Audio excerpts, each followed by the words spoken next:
இயேசு கிறிஸ்துவின் நாமத்தினாலே ரெகபோத் மினிஸ்ட்ரி சார்பாக உங்களை அன்போடு கூட வரவேற்கிறேன்.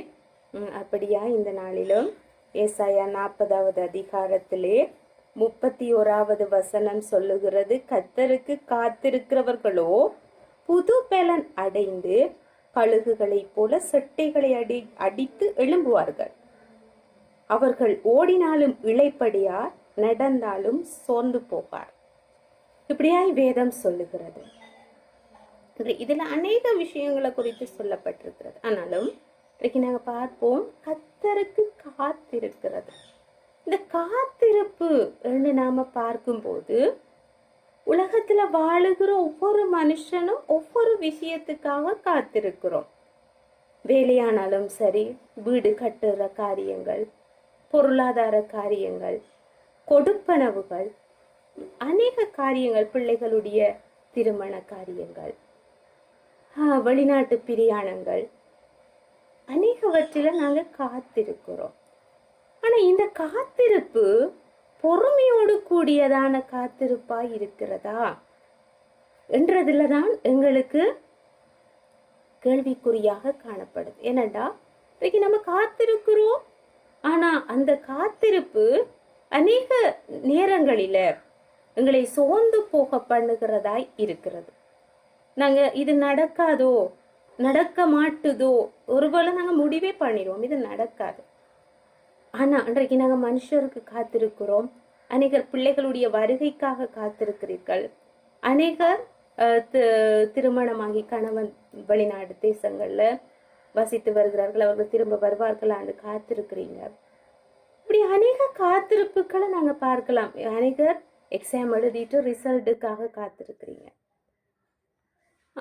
எப்படியான காத்திருப்பண்டாலும் சரி, நம்ம கடவுளுக்குள்ளாய் கடவுள் நம்மளுக்கு நிச்சயமாய் தருவார், இயேசு கிறிஸ்து பெற்று தருவார் என்று சொல்லி அவருக்குள்ளாய் காத்திருக்கும் போது அந்த காத்திருப்பு அவைகள் ஒரு ஆசீர்வாதமாய் முடியும். ஆமென். ஏனண்டா ஈசாக்கு அவன் திருமணமாகி 20 வருஷம் ஆயிட்டு. 40 வயசுல திருமணம் பண்றான், 60 வயசுல தான் அவனுக்கு குழந்தை கிடைக்குது. கிட்டத்தட்ட 20 வருஷமாய் அவன் காத்திருக்கிறான். காத்திருந்தது மாத்திரமில்லை, தேவனுடைய சமூகத்துல அவன் ஜெபித்தான் என்று வேதம் சொல்லுகிறது. அவன் ஜெபித்து காத்திருக்கிறான். காத்திருந்த வேளையில அவனுக்கு கிடைத்தது இரட்டத்தனையான ஆசீர்வாதம். எப்படின்னா அவனுக்கு 2 பிள்ளைகளை கடவுள் கொடுத்தார், ஆண்டவர் கொடுத்தார். ஆகவே எனக்கு அருமையான தேவனுடைய ஜனமே, காத்திருப்பு எவ்வளவு காலம்? சொற்ப காலமான காத்திருப்பா, அநேக காலமான காத்திருப்பா, எப்படிப்பட்ட காத்திருப்பானாலும் சரி, சோர்ந்து போகாதீங்க. உங்களோட காத்திருப்புக்குரிய பலன் சீக்கிரமாய் வரும். ஆகவே நாங்க அது சீக்கிரமாய் வர வேண்டுமென்றா நாங்க கர்த்தருக்குள்ளாய், இயேசு கிறிஸ்துவுக்குள்ளாய் ஆண்டவர் தருவார். ஆண்டவர் நிச்சயமாய் உங்களுக்கு தருவார். அது நன்மைக்கு எதுவாய் தருவார். ஒருவேளை அதுல அநேக போராட்டம், அநேக தடைகள் இப்ப வந்தா, இப்ப நடந்தா அதுக்கு ஏதாவது ஒரு பிரச்சனை வந்துடும்.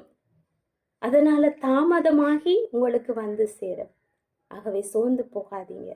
இன்றைக்கும் அநேக நீங்க காத்திருக்கிறீங்க, நல்ல திருமண வாழ்க்கைக்காக காத்திருக்கிறீங்க.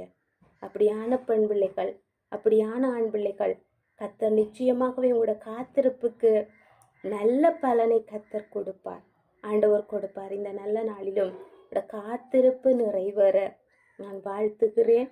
ஆண்டவர் உங்களுக்கு அற்புதம் செய்வார். ஜெபிப்போமா. பரலோக பிதாவே, இந்த நாளிலும் இந்த பிள்ளைகள் என்னத்துக்காக காத்திருக்கிறார்கள் என்று நான் அறியேன். ஆனாலும் எல்லாவற்றையும் அறிந்த தேவன் இவர்களுடைய காத்திருப்பு நிறைவேறும்படியாய் ஆசீர்வதிக்கிறேன். இவர்களுக்கு இரட்டத்தனையான ஆசீர்வாதங்களை கொடுங்க, இரட்டத்தனையான நன்மைகளை கொடுங்க. இவர்களுடைய காத்திருப்பு அவர்களுக்கு சந்தோஷத்தை உண்டாக்குவதாக. நான் காத்திருந்தது நல்லது என்று சொல்லி அதை அவர்கள் சுதந்திரித்து கொள்ளும்படியா நான் ஜெபிக்கிறேன். எப்பேற்பட்ட காத்திருப்பானாலும் அதற்குரிய பலன் பரலோகத்திலிருந்து வரட்டும் ஆண்டவரே. அது நன்மையாய் வரட்டும் ஆண்டவரே, ஆசீர்வாதமாய் வரட்டும். அப்படியே இந்த பிள்ளைகளை ஆசீர்வதிக்கிறேன். கர்த்தர் நன்மையை செய்தபடினால் நன்றி சொல்லி இயேசுவின் நாமத்தில்